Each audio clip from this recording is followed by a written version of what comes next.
Hi friends, అందరికీ నమస్తే. Welcome to Mahadeva creations. ఎలా ఉన్నారు అందరూ? నేనైతే చాలా బాగున్నాను.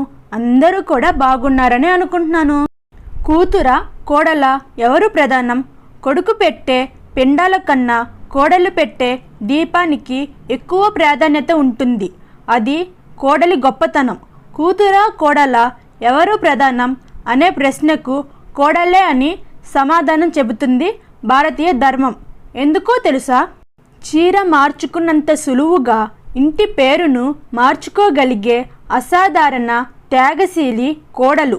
కన్నవారు ఎంతటి ఉన్నతులైనా తన అభ్యున్నతిని అత్తవారింట్లో వెతుక్కొనే గుణశీలి కోడలు. తండ్రికి పంచభక్ష్యాలు పెట్టగలిగే స్తోమత ఉన్న భర్త పెట్టే పచ్చడి మెతుకుల్లోనే కమ్మటి రుచిని వెతుక్కోగల భాగ్యశీలి కోడలు. తాను మెట్టినింటి పట్టపురాణి అయినా సరే ఒక దాసిలా అందరికీ సేవ చేసి అలిసిపోయి మంచానికి ఒరిగి కష్టాన్ని మరచి మరునాడు ఉదయమే గృహ సేవకు సిద్ధమయ్యే శ్రమజీవి కోడలు.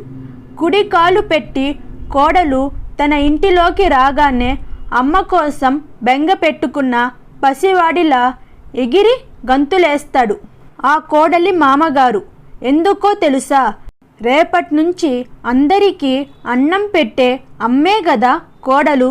కొడుకు పెళ్లి కోసం వేసిన పందిరి ఆకులపై కూర్చున్న పితృదేవతల కోసం నాంది శ్రద్ధం పెట్టి మన వంశాన్ని ఉద్ధరించగలిగే సమర్థురాలైన గొప్ప కోడలిని ఎంచుకున్నాను అని గర్వంతో చెబుతాడు మామయ్య. ఎందుకంటే కోడలే అత్తింటికి అసలు కాంతి.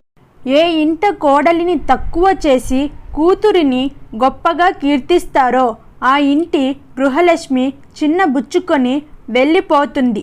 ఎందుకో తెలుసా? కోడలే గృహలక్ష్మి. అందరూ ఆనందంగా ఉండాలి, అందులో మీరు నేను కూడా ఉండాలి. ఈ వీడియో మీకు నచ్చినట్టయితే, ఇన్ఫర్మేటివ్గా అనిపిస్తే ఇలాంటి మరిన్ని వీడియోస్ కావాలంటే నా ఛానల్ని సపోర్ట్ చేయండి. Like, share, subscribe my channel. Thanks for watching.